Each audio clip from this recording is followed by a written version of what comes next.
امام دین کتنی شادیاں کی ہیں آپ نے؟ یہ کہانی نہ ہی پوچھیں. دکھتی رگ ہے آپ کی. نہیں دکھتی نہیں ہے. بہرحال یہ بس مقدروں کی باتیں ہوتی ہیں. میں جب بھی آنکھیں بند کر کے دیکھتا ہوں تو آپ کو بتا نہیں سکتا کہ میں کس کو دیکھتا ہوں. اوہو اچھا. تو بات ہو رہی تھی دوائی کی الرجی کی. اچھا میں سمجھا آنکھیں بند کرنے کی بات ہو رہی تھی. وہ تو ابھی بات کرتے ہیں نا. اچھا دوائی کی الرجی کی بات ہو رہی تھی، اس لیے میں اوپر لکھ دیتا ہوں کیونکہ جب مریض کسی اسپتال میں جائیں تو ایمرجنسی میں بعض اوقات پتہ نہیں چلتا. نہ مریض کو یاد رہتا ہے، نہ جو ان کے ساتھ جاتے ہیں ان کے تیماردار ان کو یاد رہتا ہے. ہاں جی. تو ان کو پتہ چل جاتا ہے کہ ان کو اس دوائی سے الرجی ہے اور پھر ڈاکٹرز اس کو استعمال نہیں کرواتے. ہم جو باتیں کر رہے تھے نیند کے حوالے سے نا امام دین، یہ بڑا امپورٹنٹ ٹاپک ہے. اچھا جی، کہ نیند کا نہ آنا. ہاں جی.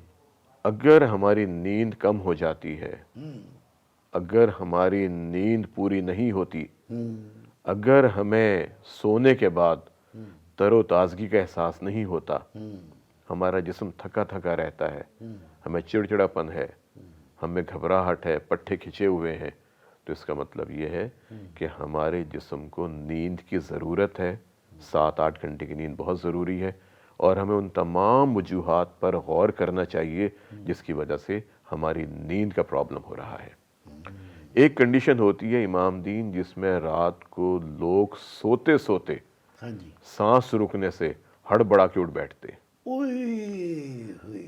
گھبرا کے اٹھ بیٹھتے ہیں. وہ جی یہ تو ہمارے ہمسائے میں ایک بندہ رہتا ہے، جی وہ یہ عمل کرتا ہے جی. یعنی وہ ایک دم وہ چیخے مارنے لگتا ہے، چیخے مار کے اٹھ بیٹھتا ہے. بالکل. اور بعض اوقات وہ سویا پڑا نا جی، وہ چرپائی پہ زور سے مکہ مار دیتا ہے. کئی دفعہ اس کا ہاتھ زخمی ہو گیا. اس کے تو لاگے چاگے اس کی بیگم جو ہے نا جی، وہ کچ کا گلاس نہیں رکھتی پانی بھر کے، اچھا. کیونکہ اس نے ایسا مکہ مارا کہ وہ سارا لہو لہان ہو گیا جی. کچ کا گلاس ٹوٹ گیا اور اس کا ہاتھ سارا لہو لہان ہو گیا. اوہو. تو یہ تو میرے چشم دید گواہ ہے بندہ وہ. امام دین یہ 2 باتیں مجھے آپ کے اس مریض میں لگ رہی ہیں. اچھا کون سی؟ ٹھیک ہے نا. ایک تو ہوتا ہے سلیپ ایپنیا، اسے ہم کہتے ہیں اپنی زبان میں کہ جب انسان سوتا ہے نا ہاں جی. تو سونے کے دوران جو سانس کی نالیاں ہوتی ہیں نا، ہاں جی. ان میں تناؤ آتا ہے، ہاں جی. ان میں اکڑاؤ آتا ہے اور یہ بند ہونے لگتی ہیں. اچھا میں سمجھا کہ آپ وہ بات کرنے لگے ہیں کہ وہ جو پنجابی کی ایک مثال ہے نا جی، کہ جو سوتا ہے وہ کھوتا ہے. کھوتا ہے؟ ہاں جی. کیا مطلب؟ وہ کھوتا نہیں ہوتا جی، جس کے پیچھے ریڑھی لگی ہوتی ہے. امام دین ایک بات ہو رہی ہے یہاں پر نیند کے حوالے سے، کھوتا یہاں پہ کہاں سے آ گیا؟ کھوتا ریڑھی ہوتی ہے نا جی. تو پھر تو وہ میں یہ کہہ رہا تھا کہ جو سوتا ہے بلا وجہ جی وہ کھوتا ہے. نہیں. کام کرنے کے وقت جو سوتا ہے وہ جی کھوتا. یار ایک اچھی بات ہے امام دین، اگر کام کرنے کے دوران جو لوگ سوتے ہیں نا، اس کا مطلب یہ ہے جو پچھلی رات گزری ہے ان کو نیند نہیں آئی. ڈاکٹر صاحب اب ڈیوٹی پر جا کر آپ وہاں سو جائیں جی تو اگلے کو کیا ضرورت پڑی ہے ہر مہینے آپ کو تنخواہ بھی دے. تو یہی تو وجہ ہے. ہاں. میں جو آپ سے بات کر رہا تھا، میں آپ سے یہ کہہ رہا تھا کہ وہ لوگ جو بہت وزن کے ہوتے ہیں، ہاں جی. موٹے بہت ہوتے ہیں، ہاں جی. جن کا پیٹ بہت بڑا ہوتا ہے، اچھا. ٹھیک ہے، جن کا وزن بہت زیادہ ہوتا ہے، اچھا. ان کے اندر یہ کیفیت زیادہ ہوتی ہے. مگر کئی ہوتے ہیں جو منہ چوئی اور ٹھڈ کھوئی ہوتا ہے ان کا. کیا اب آپ مطلب؟ کہیں گے آپ کو نہیں سمجھ نہیں آئے. بالکل نہیں آئی. ان کا منہ چوہا سا ہوتا ہے اچھا. اور پیٹ کنویں کی طرح ہوتا ہے، یعنی نظر نہیں آ رہا ہوتا، ہاں. مگر اس میں وہ 5 کلو آٹا پکا کر کھا جاتے ہیں. اچھا. تو بات ہو رہی تھی اس حوالے سے سلیپ ایپنیا کے حوالے سے کہ جس کے اندر جب رات کو سوتے ہیں نا تو ان کا سانس رکتا ہے. اور سانس کیوں رکتا ہے کہ سانس کی نالیوں میں تناؤ آیا، اکڑاؤ آیا اچھا. اور بند ہو گئی. ہاں. اور لمحے بھر کے لیے نا، تو ساتھ ان کے دماغ کو جب آکسیجن نہیں ملتی تو پھر وہ چیخ مار کے ہڑبڑا کے گھبراہٹ پریشان میں اٹھ کے بیٹھ جاتے ہیں. اور جیسے اٹھتے ہیں تو پھر ان کو سکون ملتا ہے. डॉक्टर साहब ये ऑक्सीजन जो है जी इंसानी दिमाग में जी कितने % होनी चाहिए?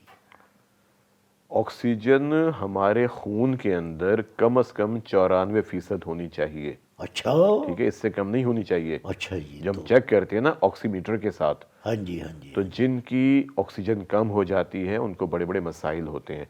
लेकिन ये एक लंबा टॉपिक यूं है कि हमारे पास कई लोग आते हैं। मसलन अभी मेरे पास एक साहब आए स्कर्दू से, अच्छा उनके खून के अंदर ऑक्सीजन है सिर्फ 80%, अच्छा लेकिन वो जिंदा हैं, वो बेहतर हैं, वो उसी 80% के साथ गुजारा कर रहे हैं, अच्छा क्योंकि उनके खून के अंदर एक चीज़ होती है जिसको हम कहते हैं हीमोग्लोबिन, वो उनकी ज़्यादा हुई हुई है। अच्छा फिर इसी तरह एक खातून मेरे पास आती हैं, उनके दिल में सुराख है, अच्छा लेकिन उनका बर वक्त इलाज नहीं हो सका, तो अब ऐसी कैफियत पैदा हो गई है कि ना हम उनके दिल का इलाज कर सकते हैं, ना उनके फेफड़ों का इलाज कर सकते हैं। अच्छा ठीक है, लेकिन उनके अंदर ऑक्सीजन उनकी रहती है 70%, 75%, लेकिन उनकी जो हीमोग्लोबिन है वो रहती है 22, 23, 24, उस पर हम निगाह रखते रहते हैं। तो ये कैफियत होती हैं, हर मरीज़ मुख्तलिफ होता है, लेकिन जो आम हालत में ऑक्सीजन का लेवल किसी भी सूरत में 94 से कम नहीं होना चाहिए। परसों आप अपने एक दोस्त को कह रहे थे कि तुम्हारा ऑक्सीजन जो है वो बहुत अच्छा है, जी वो 94% है। हाँ, उनका तो वो तो कई का तो 100% भी होता है, 99% होता है, बड़ा अच्छा होता है ऑक्सीजन लेवल। अच्छा तो जब रात को सोते हुए ऑक्सीजन लेवल कम हो जाता है तो ये लोग उठ के बैठ जाते हैं, और इनमें आमतौर पर खराटे बहुत होते हैं। अच्छा जब ये सोते हैं ना, और इनकी आवाज़ें ऐसी होती हैं, लगता है कि जैसे इनका सांस बंद होने वाला है, अच्छा, और फिर ये खराटे, इनका गहरा गहरा सांस। ये खराटे और कराटे जो होते हैं दो, जी एक तो कराटे होते हैं, जी एक खराटे होते हैं, अच्छा, इनमें फर्क क्या होता इमामुद्दीन कराटे तो एक गेम होती है ना, खेल है। है? अच्छा, तो इसका इससे खराटे से कोई ताल्लुक नहीं नहीं है? नहीं, खराटे का मतलब होता है जो रात को सोते में इंसान आवाज़ें निकालता है अच्छा, तो सांस वो लेने के कराटे दौरान। में भी आवाजें ही निकालते हैं? कराटे खेल है, उसमें आवाजें क्यों निकालते हैं? उसमें वो अपने सेल्फ डिफेंस के लिए होता है ना, वो आवाज़ें यूँ निकालता है कि ताकि जो उसका दुश्मन है ना, वो समझे कि ये जाग रहा है। जाग भी रहा है, उस पर खौफ तारी कर देता है। वो आवाज़ इस तरीके से निकालता है अच्छा ताकि जो उसके दुश्मन पर है खौफ तारी हो जाए, हैबत तारी हो जाए। अच्छा अच्छा, तो कराटे और चीज़ है, खराटे और चीज़ है, आप न जाने कहाँ से कहाँ चीज़ें मिला देते हैं। मैं मिलाता नहीं हूँ, मैं अपने इल्म को वाजे करना चाहता हूँ। अच्छा, मैं ठीक है। चाहता हूँ फुल डिटेल हो मेरे पास। अच्छा, फ़र्क आपको पता चले कि फ़र्क क्या है जी हाँ खराटे जी में और हाँ कराटे में। जी हाँ जी हाँ शाबाश, जी बहुत हाँ अच्छी जी बात हाँ। है। इमामुद्दीन जो कंडीशन है स्लीप एपनिया ना, ये ख़तरनाक भी हो सकती है। अच्छा ठीक है ना, इसलिए इन लोगों को चाहिए कि अपने वज़न को कंट्रोल करें, ये तंबाकू का इस्तेमाल बंद कर दें, अल्कोहल का इस्तेमाल बंद कर दें, रात को सोने से पहले कम से कम 4 घंटे पहले खाना खाएं, और खाना भी बहुत हल्का, मुरगन ग़िज़ाएँ, मसाले वाली चीज़ें, भुने हुए गोश्त, भुने हुए तीतर, बटेर, सिरिपाए, निहारी, कलेजी, गुर्दा, मग़ज़, फिर हलवा, पूरी, मीठे। मसला ये है कि जितनी भी जायकेदार चीज़ें हैं ना, जी, उनको देख के तो दौड़ लगाई है। वो रात को नहीं खानी चाहिए, अच्छा, दिन में खा ले?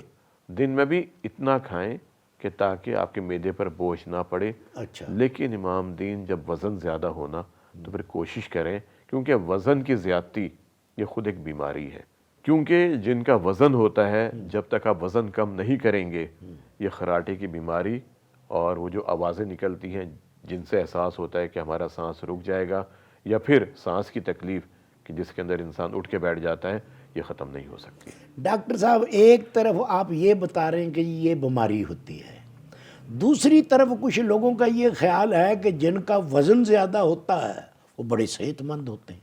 ये अजीब सा पैराडॉक्स है। कौन है ये? इसको पैराडॉक्स मैं कहूँगा कि अच्छा देखें, जिन लोगों का वज़न ज़्यादा होता है ना, हाँ जी हाँ उनको कभी सेहतमंद नहीं कहना चाहिए। अच्छा वो बीमार होते हैं। अच्छा बीमार यूं होते हैं कि वज़न की ज़्यादती की वजह से शुगर, अच्छा वज़न की ज़्यादती की वजह से हाई ब्लड प्रेशर, जी वज़न की ज़्यादती की वजह से हार्ट अटैक, अच्छा वज़न की ज़्यादती की वजह से फालिज, وزن کی زیادتی کی وجہ سے جوڑوں کے امراض، خاص طور پہ گھٹنوں کے، کمر کے مسئلے، ان میں بہت زیادہ ہوتے ہیں. تو کہاں سے صحت مند ہیں گے؟ پھر ان میں بواسیر کا امکان بہت زیادہ ہوتا ہے، بیٹھتے ہیں موقع نکل آتے ہیں باہر، پیٹ کے امراض بہت زیادہ ہوتے ہیں. یوں کہہ لیں کہ یہ انسان ہوتے ہوئے امراض کا ڈیپو ہوتے ہیں. امراض کے ڈیپو ہوتے ہیں. لیکن کوشش تو کرنی چاہیے نا ہمیں.